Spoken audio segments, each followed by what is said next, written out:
Hello welcome everybody. कैसे हैं सब? I hope all are doing good and well. तो लास्ट लेक्चर जो हमारा लॉ ऑफ डिमांड था वो हमने रिकॉर्ड कर लिया है और यूट्यूब चैनल पे भी आ गया है। तो 4 मार्क्स का लॉ ऑफ डिमांड जिसमें introduction, statement, explanation, diagram and the schedule everything is mention in that video. आज का जो वीडियो हम बना रहे हैं उसके पीछे का पर्पस क्या है? Today we will be talk about the main part of law of demand जिसके बिना लॉ ऑफ डिमांड अधूरा है। That's nothing else but the assumptions and the exceptions of the law. I hope आपको दिख ही रहा होगा, बोर्ड पे लिखा हुआ है। तो पहले हम assumptions के ऊपर बात करेंगे और फिर हम exceptions के ऊपर बात करेंगे। और वापस से एक बार कह दूं, for board examination this will be an important topic to cover. तो प्लीज कृपया करके इस टॉपिक को भूलिएगा नहीं, मिस मत करिएगा और दोस्तों तक शेयर जरूर करिएगा। ठीक है, let's start with the assumptions and the exceptions। सबसे पहले assumptions पढ़ते हैं। क्या होता है assumption? जब भी हम वर्ड अजम्पशन की बात करते हैं तो अजम्पशन क्या होता है? सर अजम्पशन मींस कोई चीज अज्यूम कर लेना, बराबर। अभी हुआ क्या, अगर आपको लॉ ऑफ डिमांड याद होगा तो क्लियर मेंशन किया हुआ था लॉ ऑफ डिमांड में कि लॉ ऑफ डिमांड का जो रिलेशनशिप है वो सिर्फ दो ही चीजों के बीच में मैटर करता है। कौन कौन से? पहला प्राइस, जिसके बदलने से क्या होता है? डिमांड बदलता है। One is called as price and second is called as demand. क्या होता है? प्राइस एंड डिमांड का रिलेशनशिप है। मतलब समझे, डिमांड के ऊपर पूरा का पूरा हक किसका है? सिर्फ और सिर्फ प्राइस का। प्राइस के अलावा अगर कोई भी बीच में आएगा लॉ को वो एक्सेप्टेबल नहीं होगा। And that the reason we have to assume that point. मतलब समझा? वापस से बताता हूं, मतलब अगर प्राइस के अलावा कोई भी फैक्टर अगर मेरे लॉ को अफेक्ट करता है, चेंज करता है, तो मैं क्या कर लूंगा? उसको अज्यूम कर लूंगा। क्या कर लूंगा? अज्यूम। बोलते रहना मेरे साथ यार, बोलते रहे, रिवीजन होता रहे। चल ठीक है, अब यहां पे ध्यान से देख, 7 पॉइंट है। अब ये सातों पॉइंट तेरे टेक्स्ट बुक में डिटरमिनेंट्स करके आंसर है, वो सेम पॉइंट है। बस बात यहां है कि यहां पे जब उस चीज को पढ़ेगा, हर एक नाम के अगल बगल में देख कांस्टेंट या नो चेंज लिखा होगा। तो तुझे अगर नहीं समझ में आता है तो डायरेक्टली देख, मैंने अंडरलाइन किया हुआ ये नाम, वो नाम याद कर ले खाली और उसके अंदर लिख देना रिमेन्स कांस्टेंट। क्या लिख देना? Remains constant. जैसे कि यहां पे देख क्या लिखा है? Constant level of income. मतलब अगर मैं लॉजिकली बात करूं तो क्या इनकम बदलने से डिमांड बदलेगा? क्या ट्रू है सर? मेरी इनकम आज 10 लाख है तो मैं 10 लाख के हिसाब से डिमांड करूंगा ना। कल इनकम 1 करोड़ हो गया तो डिमांड भी 1 करोड़ के हिसाब से होगा ना। तो मतलब क्या मेरा डिमांड चेंज हुआ? Yes sir, but not because of price, because of income, जो कि मेरे लॉ को एक्सेप्टेबल नहीं है। इसीलिए मैं क्या कर रहा हूं? इसीलिए मैं उसको क्या बोल रहा हूं? कांस्टेंट रखना है। मुझे क्या रखना है? कांस्टेंट। समझा? Same population. पॉपुलेशन की बात करें, पॉपुलेशन मतलब क्या? जनसंख्या। अब मेरे घर पे 4 लोग हैं तो खाना 4 लोग के हिसाब से बनेगा। कल अगर 40 लोगों की दावत है तो खाना भी 40 लोगों के हिसाब से बनेगा ना। तो मतलब if the population increase my demand will change again irrespective of price. And that's the reason I have to consider the population remains constant या no change। समझा? इंग्लिश में क्या लिखना है? सिंपल वही लिखना है सर कि if there is a change in income, there will be a change in demand, which is not acceptable by the law. So we are assuming it as an assumption। इतना ही हर point में लिखते जाना है। Population का भी same. Substitute good क्या होता है? What do you mean by substitute goods? Sir substitute goods मतलब वो जैसे कि टी और कॉफी, मतलब इसके बदले कुछ और है कि जैसे पेप्सी नहीं मिला मार्केट में, सर थम्स अप पी के काम चला लेंगे ना, तो उसको हम लोग क्या बोल देंगे सर? Substitute goods. अब एक का प्राइस बदला तो दूसरे का डिमांड भी बदल जाएगा, तो इसलिए उसको भी क्या रखना है अपने को? Remains constant. नेक्स्ट है कॉम्प्लीमेंट्री। कॉम्प्लीमेंट्री क्या होता है? Complementary car and petrol. मतलब गाड़ी है तो गड्डी में भाई तेल तो भरवाना पड़ेगा ना, बिना तेल भरवाए कैसे गड्डी चलाएगा?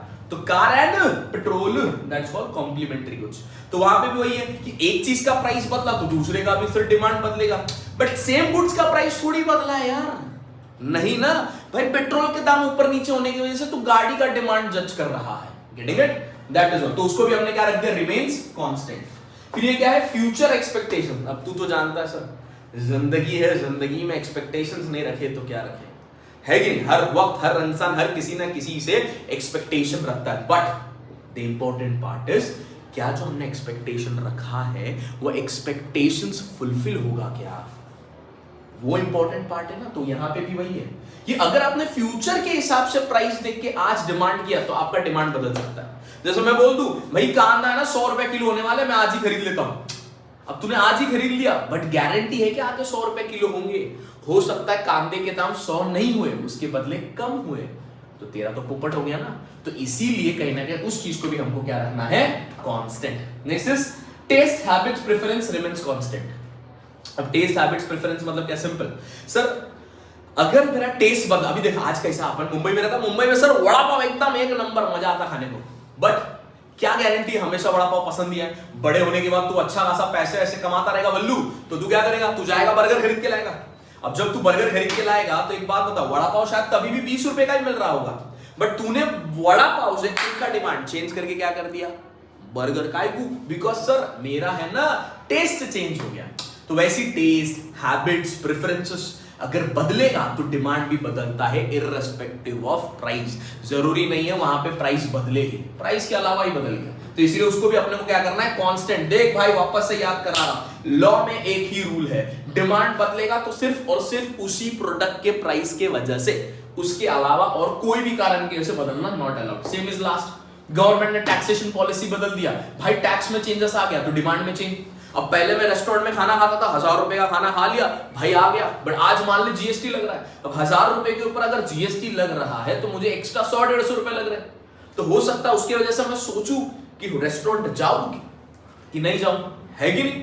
तो इस तरीके से जब सारा का सारा पॉइंट बनता है तो ये सारे वो पॉइंट है जिसके ऊपर लॉ हम कंसीडर नहीं करेंगे, बिकॉज इनके वजह से लॉ चेंज होता है, बट हम मान के चलेंगे ऐसा कुछ हुआ ही नहीं है, इसीलिए इसको हम क्या बोलते हैं, अजम्पशन। क्या बोलते हैं, अजम्पशन। वापस से देख लेते हैं, एक सिंपल पॉइंट है, पहला इनकम, दूसरा पॉपुलेशन, तीसरा सब्स्टिट्यूट गुड्स, उसी से रिलेटेड है कॉम्प्लीमेंट्री गुड्स, फिर है क्या है सर अपना एक्सपेक्टेशन अबाउट फ्यूचर प्राइस, फिर है टेस्ट हैबिट्स एंड फैशन, और लास्ट में है टैक्सेशन पॉलिसी। अगर तुझे कंफ्यूजन हो रहा है सर कहां कांस्टेंट लिखूं कहां नो चेंज लिखूं, सिंपल मैं तो बोलूंगा जो अंडरलाइन किया है वो नाम ले और डायरेक्टली लिख दे रिमेन्स कांस्टेंट। क्या लिखेगा, रिमेन्स कांस्टेंट। क्लियर है असम्पशन, चल ठीक है। असम्पशन तो सर इजी वे था, let's move ahead and proceed with the exception. नहीं समझा रहेगा, कोई भी पॉइंट में डाउट रहेगा, प्लीज कमेंट सेक्शन में लिखिएगा, I will guarantee reply you soon. Okay done.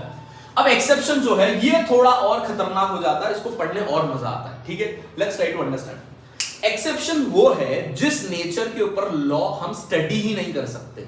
Sir क्यों, बिकॉज लॉ ने मेरे को क्या सिखाया, जब जब प्राइस बढ़ेगा तब तब डिमांड घटेगा, जब जब प्राइस घटेगा तब तब डिमांड बढ़ेगा। मतलब सर रूल के हिसाब से मुझे क्या सिखाया उसने कि वहां पे हमें क्या देखने को मिलेगा, हमें इनवर्स रिलेशनशिप देखने को मिलेगा। वंस अगेन सर क्या देखने को मिलेगा, इनवर्स रिलेशनशिप। बट जब भी मैं एक्सेप्शन स्टडी करूंगा तो यहां पे मुझे क्या देखने को मिलेगा सर, यहां पे मुझे देखने को मिलेगा डायरेक्ट रिलेशनशिप। क्या देखने को मिलेगा, डायरेक्ट। मतलब क्या सर, अगर मेरा प्राइस बढ़ेगा तो मेरा क्वांटिटी डिमांड भी बढ़ेगा, अगर मेरा प्राइस घटेगा तो क्वांटिटी डिमांड भी घटेगा। यही रूल मेरे सारे के सारे पॉइंट्स में एप्लीकेबल होना चाहिए, ध्यान दीजिएगा सर। ओके ठीक है। सबसे पहला कॉन्सेप्ट इसके अंदर क्या नाम है, गिफन पैराडॉक्स। क्या नाम है, गिफन पैराडॉक्स। अब गिफन पैराडॉक्स ये जो कॉन्सेप्ट है, ये कॉन्सेप्ट किसने निकाला सर, ये कॉन्सेप्ट निकालने वाले व्यक्ति का नाम क्लियरली मेंशन्ड है, सर रॉबर्ट गिफन। अब तुमको समझ ही होगा भाया, इसी नाम पे तो कॉन्सेप्ट बना है। अब ये चाचा कहां बैठे हुए थे जब कॉन्सेप्ट निकाला सर, इन्होंने ये कॉन्सेप्ट निकाला and the place called as England. कहां पे निकाला, इंग्लैंड में। वंस अगेन सर कॉन्सेप्ट का नाम गिफन पैराडॉक्स, किसने निकाला सर, रॉबर्ट गिफन। बराबर, कहां पे, इंग्लैंड में। बोला सही है। अब इन्होंने ये जो कॉन्सेप्ट समझाया, ये कॉन्सेप्ट समझाते हैं और एग्जांपल लिया है कि इंग्लैंड जो है ये ऐसा कंट्री है जो राइस पे ज्यादा डिपेंड नहीं करता। वो लोग ज्यादा करके क्या खाते हैं, ब्रेड और मीट। देखा रहेगा बर्गर्स ये वो हर चीज कहीं ना कहीं उनका ब्रेड और मीट से कनेक्शन। तो उन्होंने क्या बोला, जो ब्रेड है ना sir, bread is considered to be as, उन्होंने बोल दिया लो क्वालिटी गुड्स। क्या बोल दिया, लो क्वालिटी। और एक नाम से इसको अगर मैं बोलूं तो उसको उन्होंने बोल दिया इंफीरियर क्वालिटी गुड्स।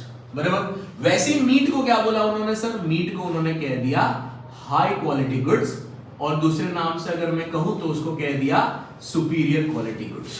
बराबर। जिसमें उन्होंने क्या समझाया कि व्हाट इफ, मतलब उन्होंने इंग्लैंड में यह ऑब्जर्व किया कि जब ब्रेड का दाम घटा, ओके, और मीट का दाम बढ़ा, एज पर लॉ क्या होना चाहिए था कि सर ब्रेड का जब दाम घटा तो डिमांड बढ़ना चाहिए था।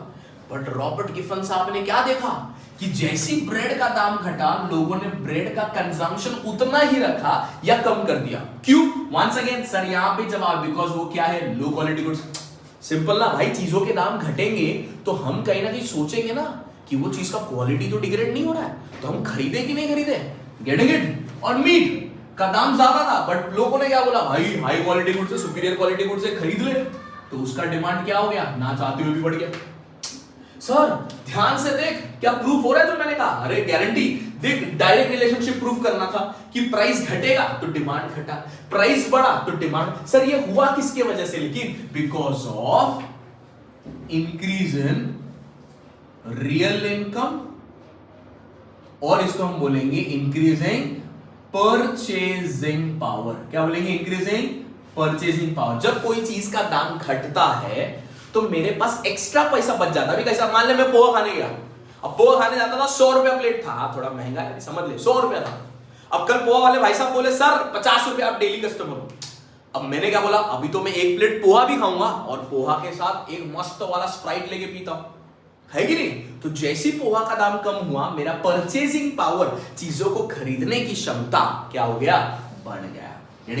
सो people prefer more to buy which goods, inferior की सुपीरियर, सोच के बोलना, अरे इंफीरियर की सुपीरियर रे, people will buy more of superior goods. समझे? सर ये पूरा कॉन्सेप्ट को आपको इंग्लिश में खाली लिख देना है, और ये एग्री डिसएग्री में बहुत फेवरेट क्वेश्चन है, तो भूलेगा नहीं सर, ठीक है? First point completed. क्या नाम है? Given paradox. किस पे बात करता है? दो गुड्स, एक का नाम ब्रेड, दूसरे का नाम meat. Bread is low quality, meat is high quality. Clear है? डन। सेकंड पॉइंट क्या सर? Prestige goods. ये प्रेस्टीज गुड्स का मतलब, अरे सर मालूम है एकदम मस्त सिंपल, प्रेस्टीज गुड्स मतलब प्रेस्टीज कुकर। बोला नहीं रे, कुछ भी बोलता है। प्रेस्टीज गुड्स का मतलब होता है एक्सपेंसिव गुड्स, बराबर, जिससे अपने को ऐसा लगता है इज्जत। व्हाट, अभी अपन बाहर जाते है ना, कॉलेज में अपन जाते थे तो ऐसे खड़े रहते थे वहां, है कि नहीं? और अभी कॉलेज में गए अपन, गेट में खड़े, गेट खुला नहीं, बट उसी वक्त मान ले कोई कहीं ना कहीं आता है एकदम कार लेके, गेट के सामने खड़ा, अपन सामने से देख रहे भाई कोई तो आया है, वो कार से बंदा उतरता है, फिर कॉलेज के अंदर जाता है, पब्लिक देखते ना, ओ भाई क्या स्टेटस है, समझा? क्या स्टेटस है, मतलब बोलने की जरूरत नहीं, उसका इनकम देखने का जरूरत नहीं, डायरेक्ट समझ में आ गया भाई अमीर इंसान है, यस और नो? डायरेक्ट समझ में आ गया। Getting it? तो यहां पे वही है, expensive goods like diamond, gold etcetera, ये सब वो है भाई जो पहन के घूमता ना भाई अमीर दिखता है कि नहीं? तो उससे क्या होता है, स्टेटस सिंपल डायरेक्टली दिख जाता है। Getting it? तो यहां पे भी क्या होगा सर, सिंपल, जब जब प्राइस बढ़ेगा क्वांटिटी डिमांड भी बढ़ेगा। अभी गोल्ड सस्ता होएगा, मान ले 1000 रुपए किलो, कोई खरीदेगा क्या? नहीं रे, मैं तो नहीं खरीदेगा भाई, सच्चा में पेट्रोल खरीदेगा गाड़ी के लिए। हाँ, गेटिंग इट? नेक्स्ट कॉन्सेप्ट क्या है सर? स्पेक्यूलेशन। एक्चुअली इस नाम स्पेक्यूलेशन दिया है, बट ये कॉन्सेप्ट मैंने तुमको अभी अभी समझाया, वही है फ्यूचर एक्सपेक्टेशंस के ऊपर है। हम फ्यूचर में बहुत एक्सपेक्ट करते हैं ना, सिंपल, अगर फ्यूचर में प्रोडक्ट का प्राइस बढ़ रहा है कि नहीं, तो अपन क्या सोचेगा कि फ्यूचर में बढ़ने वाला है ना भाई, तो आज तो सस्ता है ना, तो आज का डिमांड क्या हो जाएगा, बढ़ जाएगा। फ्यूचर में प्राइस घटने वाला है, मतलब आज महंगा है तो कम खरीदेंगे। देख वापस से क्या प्रूफ हो गया तेरा, डायरेक्ट रिलेशनशिप। समझा? Clear? Next is price illusion. Illusion का मतलब जादू है ना, ये तो अपने में है नहीं। हम सब लोग कहीं ना कहीं आजकल लोगों को देखकर सीखते हैं, और देख देख के कहीं ना कहीं हम एक चीज समझ गए, अगर किसी के पास कोई एकदम बोले ना हाई प्राइस महंगा गुड्स अगर खरीदा है, तो अपन बोलते हैं ले भाई एक नंबर क्वालिटी है, मतलब वी पीपल जज a quality of a product with the price, with the price. लो कर लो बात, मतलब हाई प्राइस गुड है तो उसका डिमांड ज्यादा होगा, क्यों? बिकॉज उसको हम लोग क्या मानेंगे, ब्रांडेड। समझा? Branded goods. यही अगर सस्ता, अरे 300 रुपए का टी शर्ट ले लाओ, 300 रुपए का, अरे यार क्या सस्ता चीज पहनता है, मतलब लो प्राइस तो उसका डिमांड कम, बिकॉज वो क्या हो गया सर, वो हो गया चीप क्वालिटी गुड्स। समझा? मतलब ये लोग, अभी देख कपड़ा तो कपड़ा है, बदन ढकने के लिए ना भाई, मैं 300 का पहनूं, 3000 का पहनूं या 3 लाख का पहनूं, बट लोगों के दिमाग में क्या है, एक इल्यूजन बन गया है कि high price good high demand, low price good low demand. तो यहां पे भी प्रूफ क्या हो गया सर, डायरेक्ट रिलेशनशिप। समझ रहा है? एक्सेप्शन रहेगा तो हर पॉइंट में तेरा प्रूफ सिर्फ और सिर्फ क्या होगा, डायरेक्ट रिलेशनशिप होगा। क्लियर है? चल नेक्स्ट क्या, इग्नोरेंस। इग्नोरेंस मतलब क्या, कभी कभार होता ना सर, अपने कोई मालूम नहीं कितने का चीजें खरीदना है। अभी जैसे एक दिन मम्मी मेरे को बोली, जा बेटा धनिया लेके आना मार्केट से 10 रुपए का। मैं गया मार्केट में, अब जाके मैं धनिया खरीदा, मैं दुकान वाले को, भाया को बोला, भाया 10 का धनिया दे। भाया मेरे को देखा, धनिया निकाला, धनिया निकाल के दिया, बोला ले। मैं भी खुशी खुशी धनिया हाथ में घुमाते घुमाते आया। जैसे घर पे आया मम्मी पूछती, ये धनिया बराबर है, कड़ी पत्ता किधर है? मैं बोला मम्मी तूने किधर बताया था कि कड़ी पत्ता भी लेना है, खाली धनिया बोला मैं धनिया लाया। बोलता ऐसा नहीं होता है, कड़ी पत्ता भी मांगने का, 2 अदरक थोड़ा मांगने का, थोड़ा मिर्ची। मैं बोला तुम तो पूरा बागड़ा मांग रहा है। मतलब क्या हो गया, मुझे नहीं मालूम तो उसने 10 रुपए में खाली धनिया देके चिपका दिया ना भाई, तो उसको बोलते हैं इग्नोरेंस। क्या बोलते हैं? इग्नोरेंस। जहां पे consumer buy more of a commodity at a higher price due to illusion. जब उसे मालूम ही नहीं, अभी वो एफएस मार्केट वगैरह सुना ही रहेगा भाई, सीधा जाएगा ना जीन्स कितने का दिया भाई 4000, फिर इंसान बार्गेन कर करके खरीदता कितने में 500 600 800। अब कोई रहेगा भाई जिसको नहीं मालूम उधर बार्गेन नहीं करना है, वो तो ऐसी खरीद लेगा ना, उसको बोल दे ए बा तेरे लिए जीन्स है, तेरे को देख के 500 रुपया कम कर रहा हूं। कितने? 500 रुपए। वो सीधा शॉक, ये बा मेरे को देख के 500 कम किया है, एक काम कर एक नहीं 2 जीन्स दे। अब उसको क्या लगा 4000 का जीन्स 500 कम किया 3500 ले भारी। अब उसके साथ तो गलत हो गया ना। उधर क्या हो गया सर, उसको लगा कि भाई ये प्राइस सही है, इसने मेरे को देख के कम किया, मैं खरीद लेता हूं। बट वो 3500 भी महंगा था या सस्ता था? सर महंगा था, और उसे समझ ही नहीं आया। क्यों? Because he was ignorant of the price, he was not known at what price to be purchased in the market. Clear? Last तो हैबिचुअल गुड्स है भाई, तुम्हें क्या ही बताना है ना। हैबिचुअल गुड्स मतलब क्या? जो गुड्स जिससे अपन क्या लत लग जाता है, एडिक्शन। क्या होता है? एडिक्शन। जैसे सर आज अगर बात करें पूरा इंडिया मेजॉरिटी एक चीज के लत में फंसा हुआ है सर। नहीं तू तो सोच रहा है वो नहीं रे, वो बात में रे, चाय की बात कर रहा हूं। अरे चाय का पत्ती का दाम बढ़े, शक्कर का दाम बढ़े, दूध का दाम बढ़े, है कि नहीं? If the price is more than also the demand will be more. Clear? Her point में सर ध्यान से देखिए, एक्सेप्शन के हर पॉइंट में सर ने आपका एक ही चीज प्रूव किया है, that is direct relationship. Clear है? This is what it is, the assumption and exception of the law of demand. शायद आपको समझ में आया रहेगा। प्लीज रिव्यू में लिखिएगा कैसा लगा आपको वीडियो, और कौन से टॉपिक्स में आपको वीडियो की जरूरत है, उस टॉपिक्स में हम लोग और वीडियोस क्रिएट करेंगे। Clear? Till then thank you very much, see you soon, bye bye, good day, thank you.